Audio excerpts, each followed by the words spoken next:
hormat hanya bagi-Mu Tuhan. Terima kasih untuk pagi hari ini, bukan karena rutinitas biasa untuk kami memperingati kematian Tuhan, namun biar ya Tuhan Yesus ini boleh menjadi ya Bapa di surga keteguhan iman kami Tuhan, kalau Engkau adalah juru selamat kami ya Bapa. Terima kasih Tuhan, kami menyerahkan ibadah kami dari pagi, dari awal pertengahan sampai pada akhirnya di dalam nama Rabi ya Tuhan. Kami semua para pelayan altar-Mu ya Bapa, kami yang jauh daripada kesempurnaan ini, pakai kami menurut kehendak-Mu ya Tuhan Yesus. Terlebih hamba-Mu yang akan menaburkan firman-Mu, dan biar ya Tuhan Yesus jemaat-Mu di tempat ini boleh mengalami perjumpaan dengan-Mu ya Bapa. Kami boleh merasakan hadirat-Mu di dalam hati kami Tuhan. Biar puji-pujian yang kami naikkan, penyembahan yang kami naikkan Tuhan, boleh berkenan di hadapan-Mu dan boleh menyenangkan akan hati-Mu Tuhan. Terima kasih Bapa yang baik untuk keadaan yang baik yang Kau berikan bagi kami pada pagi hari ini. Kiranya hanya di dalam nama Tuhan Yesus Kristus kami sudah berdoa dan mengucap syukur. Haleluya. Amin. Amin. Puji Tuhan.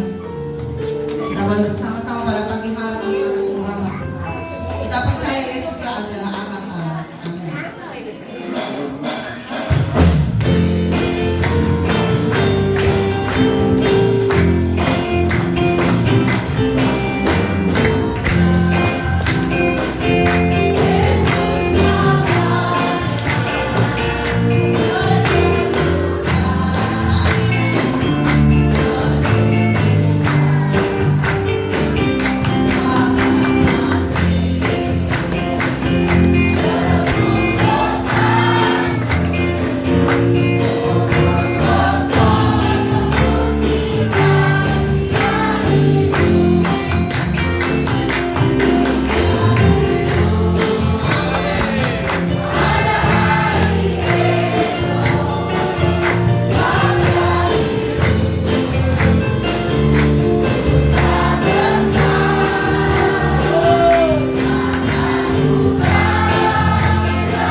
Nilai hidup kita berharga di hadapan-Nya. Terpujilah nama Yesus, apa arti hidupku bila Kau tak berikan nyawa-Mu yang terbaik tersedia bagiku. Ku bersyukur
yang sudah Tuhan buat dan kerjakan bagi kami.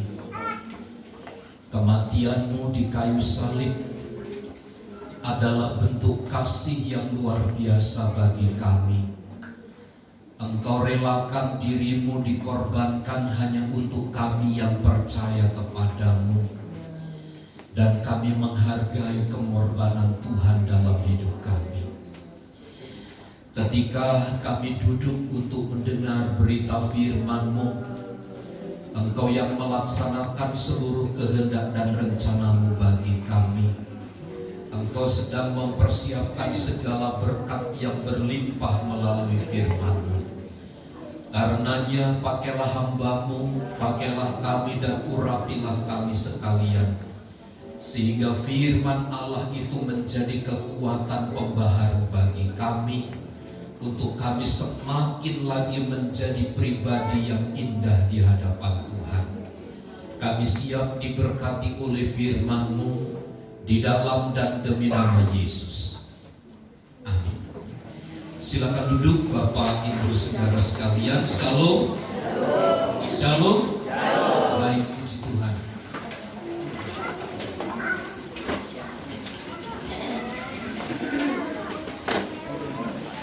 Mari kita membaca Alkitab kita di dalam Yohanes pasal yang ke-19.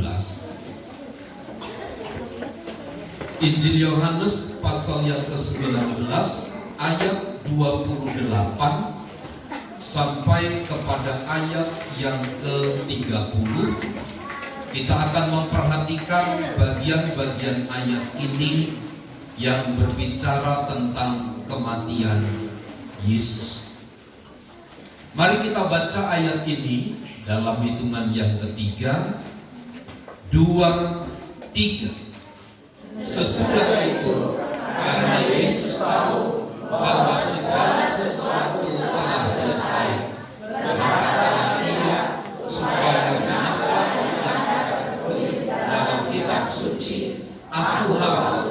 Di situ ada suatu bekas penuh anggur asam, maka mereka mencucukkan bunga karam yang telah dicelupkan dalam anggur asam pada sebatang hisop, lalu menunjukkannya kepada mulut Yesus.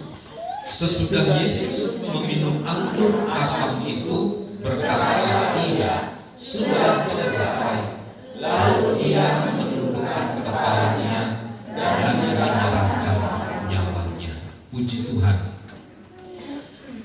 Satu bagian yang tercatat di dalam firman Tuhan adalah sebuah kisah yang begitu punya sejarah panjang dan merupakan puncak dari karya keselamatan Kristus, di mana ada peristiwa penyaliban.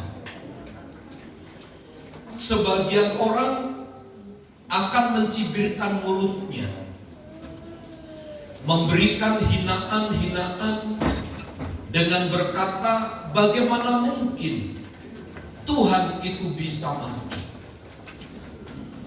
Bagaimana mungkin Tuhan yang disembah oleh orang Kristen bisa mati? Yang tidak dimengerti, yang tidak diketahui oleh orang-orang yang tidak percaya adalah bagaimana mungkin sebenarnya Yesus yang adalah Tuhan yang kita percaya itu bisa mati.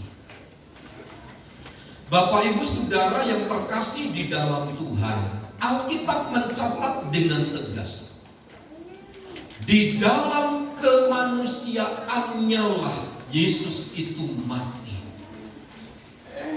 Tetapi Ia sebagai Tuhan tidak akan pernah bisa mengalami kematian. Ini yang tidak diketahui oleh orang-orang yang tidak percaya, bahwa Yesus selain Dia manusia, Dia juga Allah. Dalam kemanusiaannya Dia bisa mati. tetapi kealahannya itu akan terus dalam kekekalan. Itu sebabnya Yesus memang mati, tetapi pada hari yang ketiga Yesus itu bangkit dari kematian. Bapak Ibu Saudara, ini menjadi satu kebanggaan tersendiri bagi kita, bahwa Yesus adalah memang mati. Jangan pernah kita malu, Bapak Ibu Saudara, bersaksi bahwa Yesus itu telah mati. Sebab kalau dia tidak mati, Paulus katakan sia-sialah kepercayaan kita kepadanya. Sia-sialah kita meletakkan pengharapan itu kepada Kristus bagi dia yang tidak mati. Tetapi justru kita bersyukur oleh anugerah rancangan Allah yang terbesar itu, Yesus telah mati. Dan lihat Bapak Ibu Saudara, peristiwa kematian Tuhan Yesus bukan tanpa sebuah cerita-cerita yang menyimpang. Tapi lihat sampai hari ini, kita masih membaca, kita masih mendengar orang-orang berkata, yang disalibkan itu sesungguhnya bukan Yesus, hanya seorang yang diserupakan seperti Yesus. Terserah orang mau berkata seperti apa, tetapi Alkitab dengan tegas menyatakan bahwa Yesus mati di kayu salib, titik. Sehingga dengan demikian jangan kita diragukan, jangan kita dibimbangkan, jangan kita diombang-ambingkan bahwa Yesus yang kita sembah, yang lahir dari kandungan Maria itu, yang selama 30 tahun melayani itu, 33 tahun setengah melayani itu, dia telah mati. Namun Bapak Ibu Saudara, kematian Yesus tidak berhenti sampai dia mati di kayu salib tanpa ada sesuatu yang ia kerja dan ia buat. Penderitaan Yesus adalah di dalam menyediakan penebusan bagi orang-orang yang percaya, bagi manusia yang percaya kepadanya, yang telah jatuh ke dalam dosa. Dan melalui kematiannya, karya keselamatan Yesus itu telah selesai. Karya penebusan Kristus kepada manusia yang berdosa itu telah selesai. Dia yang telah menanggung hukuman dosa, sambil ia membuka jalan yang lebar kepada setiap orang untuk masuk di dalam keselamatan. Di dalam ayat yang kita baca, di mana Rasul Paulus menuliskan hal itu, ia mengutip bahwa apa yang telah Yesus katakan, ia sebut sudah selesai. Pertanyaan besarnya adalah, apa yang sudah selesai dari apa yang dikatakan oleh Tuhan Yesus itu? Tidak lain, tidak bukan adalah bicara tentang karya Bapa kepada umat manusia. Dia telah menanggung hukuman dosa bagi kita, dan karya keselamatan itu telah finish, telah selesai dengan kematiannya di kayu salib, sebagaimana yang telah dinubuatkan di dalam Alkitab, khususnya di dalam Perjanjian Lama. Kristus mempersembahkan dirinya sendiri. Di dalam Perjanjian Lama ada tata cara aturan supaya seorang terlepas dari penghukuman. Salah satunya adalah dengan mengorbankan binatang. Binatang harus ada yang dikorbankan, baru dosa atau penghukuman yang selayaknya diterima itu bisa selesai. Harus ada hukum penggantian yang berlaku di situ. Nah, Kristus sebagai anak domba Allah, Dialah yang mempersembahkan dirinya sendiri sebagai korban penebus dosa itu. Ingat, di dalam Alkitab, Matius, Markus, Lukas, Yohanes mencatat, ia menyerahkan nyawanya. Artinya ada unsur kerelaan dari dirinya sendiri tentang bagaimana ia harus mengikuti kehendak Bapaknya. Jadi Kristuslah yang mempersembahkan dirinya sebagai korban itu. Supaya apa? Manusia yang berdosa itu diselamatkan.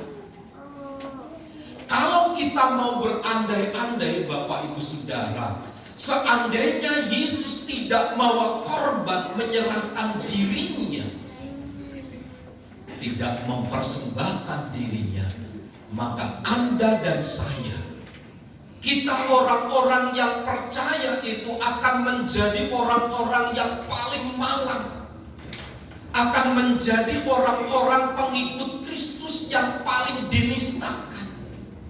Kenapa? Karena Yesus tidak mati dan Dia tidak mempersembahkan tubuhnya. Tetapi justru Alkitab dengan terang, ia datang untuk melaksanakan misi Bapaknya itu, sekaligus menggenapi semua nubuat-nubuat dalam perjanjian lama. Ia buktikan kerelaannya untuk menderita. Ia buktikan, ia relakan dirinya untuk disalib, supaya genaplah yang tertulis di dalam kitab suci itu. Jadi tindakan konkret dari Yesus menyerahkan dirinya, mempersembahkan dirinya sebagai korban itu telah ditulis jauh-jauh hari sebelum Yesus lahir, bahkan sebelum peristiwa penyalibannya. Kitab Yesaya mencatat sedemikian rupa, kitab Mazmur menulis sedemikian rupa tentang penyaliban yang kemudian digenapi oleh Yesus Kristus itu. Itulah sebabnya di dalam ayat yang kita baca itu katakan, telah selesai, sudah selesai. Saya coba menggumuli Bapak Ibu Saudara, apa sih pengertian sudah selesai? Dari bentuk katanya, pengertian sudah selesai itu berarti penebusan itu telah dilaksanakan. Kapan itu? Sekali untuk selamanya. Dampaknya, efeknya terasa sampai sekarang ini. Jadi kata sudah selesai itu berarti penebusan di mana Kristus telah menyerahkan dirinya itu telah dilaksanakan. Peristiwa itu telah terjadi. Tapi pengorbanan itu hanya sekali dan untuk selama-lamanya. Akibat dampak dari pengorbanan itu terasa kita nikmati sampai sekarang ini, bahkan mungkin kepada generasi-generasi yang belum lahir dari kita, asalkan ia percaya kepada Yesus Kristus Tuhan. Maka dengan pengertian ini, Bapak Ibu Saudara, kata sudah selesai itu juga mengandung sebuah makna. Sebagaimana Paulus mencatat sedemikian, bahwa hutang dosa itu telah dibayar lunas. Dengan apa? Dengan darah, dengan nyawa Sang Mesias, dengan nyawa Yesus Kristus. Karena itulah Bapak Ibu Saudara, Paulus dan rekan-rekan mengungkapkan kebenaran ini, bahwa manusia dalam istilah itu, bahwa kita ini sedang menanggung hutang. Kita itu sebenarnya berpiutang. Itulah sebabnya dengan kematian Yesus di kayu salib, Kristus itu telah melunasi hutang kita. Jadi surat hutang itu telah lunas. Hutang itu harus dibayar, Bapak Ibu Saudara. Kita ini berdosa. Hukumannya adalah kematian. Itulah hutang kita. Dan itu harus dibayar lunas. Kita harus mati. Tetapi ketika Yesus mempersembahkan tubuhnya sebagai korban, hutang kita yang seharusnya kita mati digantikan oleh kematian Yesus. Kematian Yesus sekali satu orang untuk semua orang. Ini istimewanya kepercayaan kita di dalam Kristus. Sebagaimana Adam yang pertama itu berdosa, maka semua orang generasi dari Abraham, dari Adam itu berdosa. Tetapi oleh karena satu orang manusia, Yesus Kristus, yang menyerahkan dirinya untuk menjadi korban penebus dosa itu, satu orang menyelamatkan semua manusia. Entah dari suku apapun, entah dari budaya apapun, dari bangsa manapun, asal ia mau percaya kepada Yesus Kristus Tuhan, dampak akibat efek dari pengorbanan Yesus di kayu salib itu berlaku atasnya. Kita menjadi orang-orang yang bebas. Kita menjadi manusia-manusia yang merdeka. Tidak lagi harus ditakut-takuti dengan rasa kematian yang begitu mengerikan. Di dalam Kristus kita dibenarkan. Di dalam Kristus kita sudah dimerdekakan dari hutang dosa. Karenanya Bapak Ibu Saudara, kebebasan yang Tuhan berikan kepada kita jangan pergunakan dengan sewenang-wenang, dengan melakukan perbuatan-perbuatan yang tidak terhormat. Mari kita menghargai karya dan pengorbanan Yesus, di mana Ia menyerahkan dirinya untuk kita itu. Kita hargai, kita junjung tinggi, kita berikan nilai yang terbaik, di mana pada akhirnya kita bersama-sama menikmati kehidupan yang indah di dalam rumah Bapa. Rasul Paulus mengkonfirmasi kata sudah selesai itu dengan 3 pernyataan penting. Yang pertama di dalam kitab Efesus pasal yang kedua ayat yang ke-15. Paulus memiliki pengertian tentang kata sudah selesai itu, dia terjemahkan begini. Efesus pasal 2 ayat yang ke-15. Sebab dengan matinya sebagai manusia, ia telah membatalkan hukum Taurat dengan segala perintah dan ketentuannya, untuk menciptakan keduanya menjadi satu manusia baru di dalam dirinya, dan dengan itu mengadakan damai sejahtera. Paulus mengkonfirmasi pernyataan Tuhan Yesus dengan kata sudah selesai itu. Ia simpulkan bahwa kematian Yesus di kayu salib itu telah membatalkan hukum Taurat dengan segala perintah-perintah dan ketentuan-ketentuannya. Hukum Taurat itu dari 10 hukum Taurat diubah menjadi 613 pasal, dan ini sangat memberatkan. Manusia ditawarkan 10 hukum Taurat saja tidak bisa melaksanakan, apalagi diberikan aturan-aturan tambahan dari 10 hukum Taurat itu dengan 613 hukum turunan di dalamnya. Sehingga saya mau katakan seperti apa yang disampaikan oleh Paulus, tidak ada manusia yang dapat melakukan hukum-hukum Taurat itu.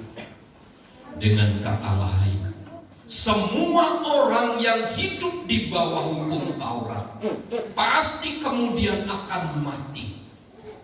Kenapa? Karena mereka harus menanggung hukuman bentuk dari konsekuensi mereka, dari mereka tidak menjalankan, ketidakmampuan mereka menjalankan hukum Taurat. Sepertinya ada ketidakadilan di sini, Bapak Ibu Saudara. Ada hukum yang diberikan. Di satu sisi manusia itu tidak akan pernah bisa mampu melakukan hukum itu. Persoalannya dengan hukum yang berlaku itu, manusia yang tidak mampu melakukan harus dihukum. Ini yang saya sebut ketidakadilan. Jadi orang yang ada di bawah hukum Taurat pasti dia akan mati. Tetapi lihat apa kata Paulus dengan kata sudah selesai itu, bahwa kematiannya membatalkan seluruh tuntutan hukum-hukum Taurat itu. Apa sih tuntutan hukum Taurat itu? Kata kitab Roma pasal 3, upah dosa adalah maut, binasa, kekal selama-lamanya. Disinilah pentingnya Bapak Ibu Saudara, kita harus memperlengkapi pemahaman kita dengan baik. Bahwa kematian Yesus yang kita peringati tidak hanya sekedar bentuk penderitaan pribadinya, titik sampai kepada peristiwa itu. Tapi lihat apa yang dikatakan oleh Paulus. Kematiannya telah membatalkan hukum Taurat dengan segala perintah-perintah dan ketentuan-ketentuannya. Pada Injil Matius pasal-pasal pertama pada masa kelahirannya, Yesus itu datang bukan untuk membatalkan, tetapi untuk menggenapi hukum Taurat dengan kasih. Dari sinilah kita penting untuk mengerti Bapak Ibu Saudara, bahwa hukum Taurat itu hanya bisa dibatalkan, diselesaikan dengan hukum kasih. Kapan itu? Pada waktu Yesus menyatakan kasihnya, merelakan dirinya menjadi korban persembahan. Itulah bentuk kasih yang tertinggi, menyerahkan nyawa bagi orang lain. Bapak Ibu Saudara yang terkasih di dalam Tuhan, maka dengan demikian kematian Yesus di kayu salib sama sekali membatalkan hukum itu, serta akibat-akibat yang ditimbulkan oleh hukum itu. Kita menjadi bebas. Kita tidak lagi berada di bawah tuntutan-tuntutan hukum yang mematikan itu. Tetapi sekarang kita berada di dalam kebebasan, hidup di dalam anugerah Tuhan, hidup di dalam damai sejahtera Allah. Tuntutan, perintah-perintah, ketentuan-ketentuan hukum Taurat itu seperti bayang-bayang maut yang membinasakan. Kenapa? Setiap melangkah, setiap bergerak, setiap melakukan aktivitas yang ada adalah ketakutan. Kenapa? Kesadaran bahwa manusia tidak bisa melakukan hukum-hukum Taurat itu ngeri sekali Bapak Ibu Saudara.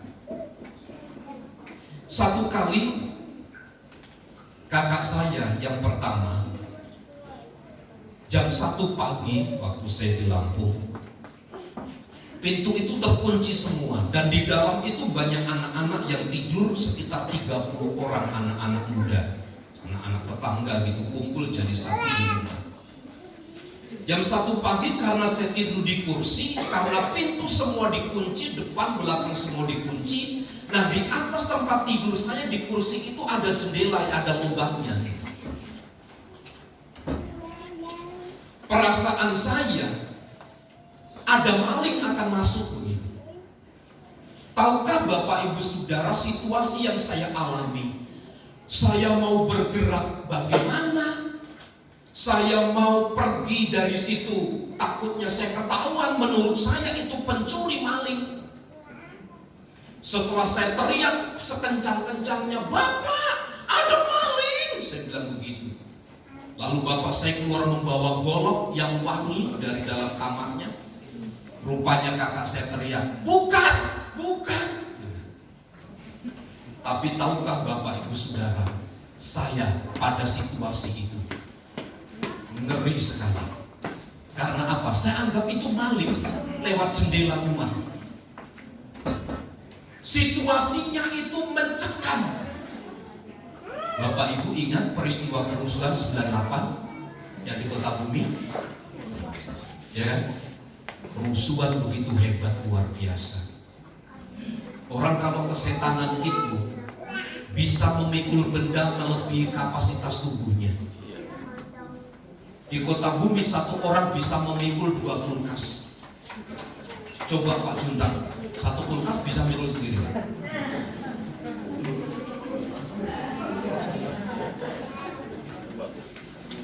Kursi kulkas diangkat seorang diri, seolah-olah semua kerusuhan kejahatan itu manusianya menjadi bulat gitu. Manusia hijau itu ketika marah jadi badannya kekar itu. Itu kan situasi mencekam, menakutkan. Saya mau katakan begini, ketentuan-ketentuan hukum Taurat itu mencekam, menakutkan. Kenapa? Karena kita sadar kita tidak bisa melakukan tuntutan-tuntutan hukum Taurat itu. Mau melangkah ke kanan salah, ke kiri salah, maju salah, mundur salah. Ngeri situasinya. Tetapi kengerian itu dibatalkan sekarang oleh Yesus Kristus. Dia yang telah menyerahkan dirinya untuk korban itu. Lalu yang kedua, di dalam Kolose pasal 2 ayat yang ke-14. Kolose pasal 2 ayat yang ke-14. Paulus katakan begini, dengan menghapuskan surat hutang yang oleh ketentuan-ketentuan hukum mendakwa dan mengancam kita, dan itu ditiadakannya dengan memakukannya pada kayu salib. Kata sudah selesai seperti yang dimengerti oleh Paulus adalah Yesus itu bertindak sebagai seorang, sebagai pribadi yang menghapuskan surat hutang. Dosa itu merupakan hutang, harus dibayar, dan hutang itu harus dibayar. Tetapi melalui kematian Yesus, dengan Ia menyerahkan dirinya di kayu salib, maka hutang kita itu telah lunas, telah tunai dibayar oleh kematian Yesus Kristus. Hutang itu tidak dibayar dengan materi.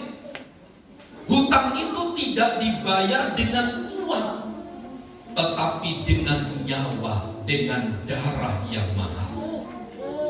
Karenanya ketentuan-ketentuan surat hutang itu sekarang sudah dihapuskan.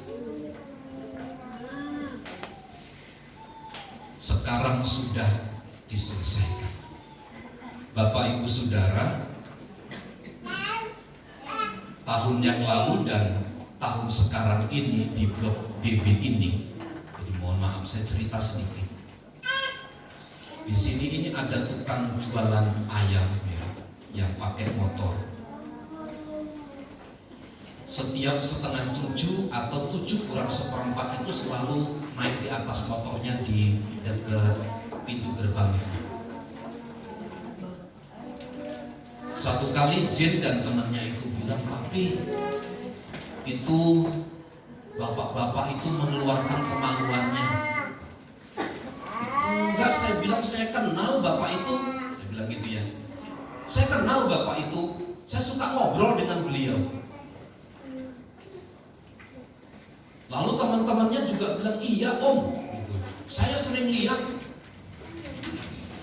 Kemarin hari Kamis, Florence, Jen dan temannya mau sekolah. Bapak itu nongkrong lagi di situ. Jen, videoin ya. Videoin dari sekarang kamu keluar rumah sampai ketemu bapak itu. Dan benar apa yang dilakukan. Saya ngobrol dengan pengurus-pengurus RT. Dia sampaikan begini. Dia tanya kepada saya balik, saya melapor. Menurut bapak bagaimana?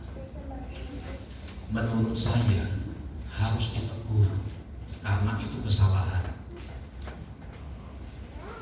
Tapi yang kedua, pasti resikonya dia berdagang itu pasti nggak ada orang mau beli lagi, dan itu mematikan usahanya.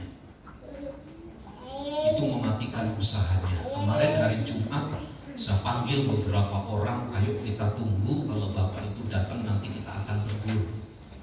Pas kita mempersiapkan diri dia nggak datang. Pas kami mempersiapkan diri untuk berbincang-bincang, dalam pembicaraan kami gitu, sepertinya diberikan keleluasaan. Kasihan gitu. Kasihan, kenapa? Nanti dia tidak bisa makan karena usahanya hanya itu. Tapi di dalam hati ada resiko dari perbuatan yang harus ia tanggung, gitu kan? Sama dengan ketentuan-ketentuan hukum Taurat, kita nggak bisa secara manusia menghapus hutang kita. Dan bapak itu nggak bisa menyelesaikan sendiri, nggak bisa. Seolah-olah semua sudah selesai, tidak. Harus ada konsekuensi logis yang diterima. Berdasarkan kisah cerita dan apa yang disampaikan oleh Paulus itu, kematian Yesus itu menghapus surat hutang kita.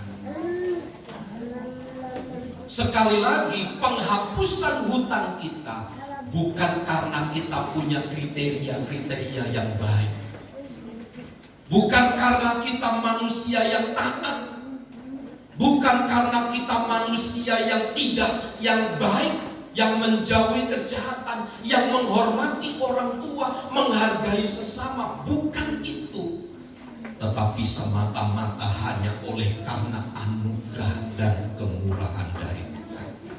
Dia bebaskan hutang dosa kita yang seharusnya kita mati, tetapi sekarang kita beroleh kehidupan yang kekal itu. Dan yang terakhir dari Kolose pasal yang kedua ayat yang ke-15. Ia telah melucuti pemerintah-pemerintah dan penguasa-penguasa dan menjadikan mereka tontonan umum dalam kemenangannya atas mereka. Yang terakhir dari pernyataan Tuhan Yesus sudah selesai. Paulus mengkonfirmasi pengertian itu dengan mencatat Kolose 2 ayat 15, bahwa kematian Yesus itu melucuti pemerintah-pemerintah dan penguasa-penguasa. Artinya, kalau saya umpamakan harimau atau macan itu sudah ompong. Kuku di jari-jarinya telah semua tumpul. Meskipun Bapak Ibu Saudara, harimau singa itu raja hutan, tapi apalah artinya raja hutan kalau dia tidak punya taring? Apalah artinya dia singa hutan kalau ia tidak memiliki kuku yang tajam untuk mencekram musuh-musuhnya? Sekarang Alkitab berkata, pemerintah-pemerintah, penguasa-penguasa, kekuatan yang mendompleng dari hukum Taurat itu sekarang sudah dilucuti. Dengan apa? Kematian Yesus di kayu salib. Ini menunjukkan bahwa kuasa iblis itu telah ditaklukkan dan menyatakan kemenangan yang gilang gemilang dari Kristus, dari kuasa dosa yang mengikat manusia. Sejak Kejadian pasal yang ketiga, manusia jatuh dalam dosa itu. Sekarang kekuasaannya diruntuhkan. Iblis itu tidak punya kuasa, tidak punya kualitas, tidak punya kemampuan. Jadi jangan pernah kita takut, jangan pernah kita ragu, jangan pernah kita terintimidasi oleh pekerjaan-pekerjaan si jahat. Apa yang dikatakan Paulus kepada jemaat Kolose, bahwa kematian Yesus itu melucuti pemerintah-pemerintah, melucuti penguasa-penguasa, dan menjadikan mereka semua sebagai tontonan di depan umum untuk mendeklarasikan kemenangan Yesus yang mati di atas kayu salib itu. Kesimpulan dari apa yang saya sampaikan dari Yohanes pasal 19 ayat 28 dan 29. Kata sudah selesai menyatakan bahwa kematian Yesus telah membatalkan hukum Taurat. Kematian Yesus menghapuskan surat hutang, dan kematian Yesus melucuti pemerintah-pemerintah dan penguasa-penguasa. Tuhan Yesus memberkati. Di musik saya undang maju di depan. Kita bernyanyi satu pujian kepada Tuhan, hidupmu berharga bagi Allah.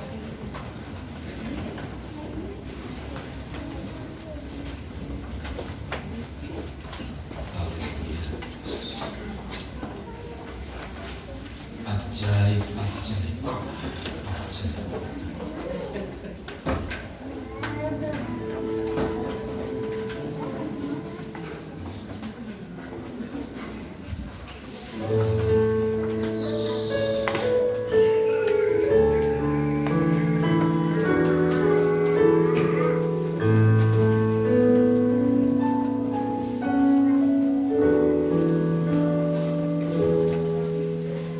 Hidupmu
Terima kasih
bersatu di dalam doa. Segala puji dan syukur hanya bagi Tuhan. Terima kasih Tuhan, di pertengahan ibadah kami Tuhan, kami mau belajar memberikan ya Tuhan, berkat yang Kau berikan bagi kami, untuk kami boleh meropang pekerjaan di tempat ini Bapa. Dan semua yang kami lakukan ini ya Tuhan, boleh menjadi dibayar harum di hadapan-Mu, hanya kepadamu ya Tuhan Yesus senantiasa kami berserah. Kiranya di dalam nama Tuhan Yesus Kristus kami berdoa dan mengucap syukur. Haleluya. Amin.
Hari Sabtu besok ada ibadah wanita jam 5 sore.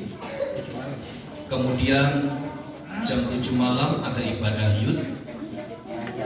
Hari Minggu ibadah Paskah, ada pembagian telur Paskah. Kemudian kita juga pakai dress code, baju adat tradisional yang umum ya.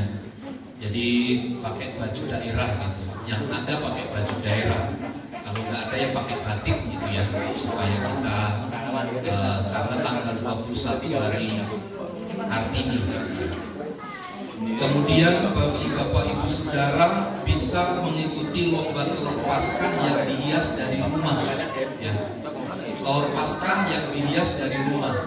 Tapi ingat telur Paskahnya telurnya yang sudah matang.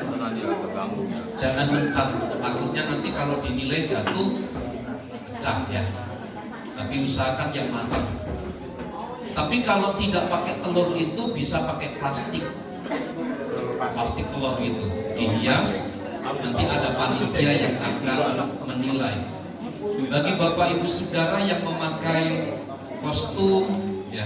Nanti dinilai juga mana yang keserasiannya. Jangan nanti topinya warna merah, bajunya warna hitam, celananya kuning, ya. Jadi nggak ini kurang bagus. Yang harmonis.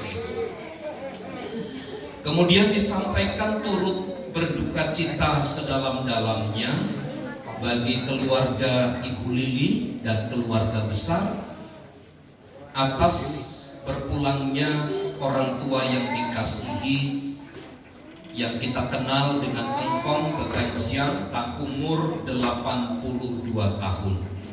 Kiranya keluarga yang ditinggalkan Tuhan memberi kekuatan dan penghiburan. Kita berdoa bagi jemaat-jemaat Tuhan yang sakit, supaya Tuhan pulihkan dan sembuhkan mereka. Saya kira itu beberapa pengumuman yang saya sampaikan, dan mari bersama kita berdiri. Kita akan akhiri ibadah kita di dalam doa. Ucapan syukur kami kembali persembahkan kepada Tuhan untuk penyertaan dan pembelaan Tuhan atas apa yang Tuhan telah buat dan kerjakan dalam ibadah ini, di mana Engkau telah memungkinkan kami bisa bersekutu, menikmati satu persekutuan yang manis melalui pujian, melalui penyembahan, melalui firman Allah, melalui persembahan-persembahan yang telah kami berikan. Sungguh kami bersuka cita ada di dalam keluarga Allah yang begitu indah, yang begitu manis. Biarlah kami bersama saling membangun, saling memperhatikan satu dengan yang lain. Kami berdoa, berkatilah rumah tangga dan keluarga kami, berkati usaha dan pekerjaan kami, berkati apa yang kami kerjakan dengan tangan kami. Kami tahu ada tangan Allah yang penuh dengan kuasa, yang akan menopang, memberkati kami sekalian. Kami berdoa bagi keluarga Ibu Lili, Bapak Eko, dan keluarga besar yang telah ditinggal oleh orang tua yang dikasihi. Tuhan tolong berikan kekuatan penghiburan bagi mereka. Satukan semua anak-anak di dalam kasih Tuhan, sehingga di antara mereka terjalin kasih Kristus yang begitu indah. Kami berdoa bagi anak kami Joanna yang dirawat di rumah sakit Anissa, keluarga Bapak Dimas, Ibu Mega. Dari tempat ini kami berdoa, Tuhan jamah sembuhkan dalam nama Yesus. Amin. Apapun prediksi dari dokter, tangan Tuhan yang bekerja. Jamah berkati pulihkan Bapak Rudi, Oma Unggang, Oma Evelyn, Oma Mariani, Ibu Maria, Ibu Ari. Jamah mereka satu persatu. Amin. Pulihkan, sembuhkan mereka dalam nama Yesus. Amin. Demikian hamba berdoa bagi Ibu Nina pasca operasi. Tuhan tolong Engkau yang memberi kesembuhan dengan sempurna. Berdoa bagi anak kami Kaleb, batuk pileknya Tuhan sembuhkan dalam nama Yesus. Kami percaya kuasa dan pertolongan Tuhan dinyatakan bagi kami. Saudara Felix, Ibu Martin, Bapak Martin pulihkan dengan sempurna. Kuasa dan kemuliaan dari Tuhan dinyatakan dengan sempurna dalam hidup kami. Berkati bangsa dan negara kami dari pusat sampai daerah. Berkatilah gereja-gereja Tuhan dimanapun berada. Juga memberkati gerejamu di tempat ini. Kamu menaruh pengharapan yang besar kepada Tuhan untuk Engkau bekerja dengan dahsyat, sebagaimana tahun-tahun yang lalu Engkau bekerja untuk memperluas ruangan ibadah. Kemuliaan dan hormat bagi Tuhan. Di dalam nama Yesus kami berdoa. Mari saudaraku, angkat tanganmu, arahkanlah pandangan hatimu kepada Tuhan, dan terimalah berkat Tuhan. Tuhan memberkati dan melindungi engkau. Amin. Tuhan menyinari engkau dengan wajahnya dan memberi engkau kasih karunia. Tuhan menghadapkan wajahnya kepadamu dan memberi engkau damai sejahtera. Kiranya kasih karunia dari Allah Bapa, cinta dan kasih sayang dari Tuhan Yesus Kristus, serta persekutuan penghiburan dan kekuatan dari Allah Roh Kudus yang menyertai dan memberkati hidup kita saat ini dan sampai selama-lamanya. Kami terima segala berkat Tuhan di dalam nama Tuhan Yesus Kristus. Kita semua yang percaya dan diberkati bersama katakan Amin. Bapa, terima kasih.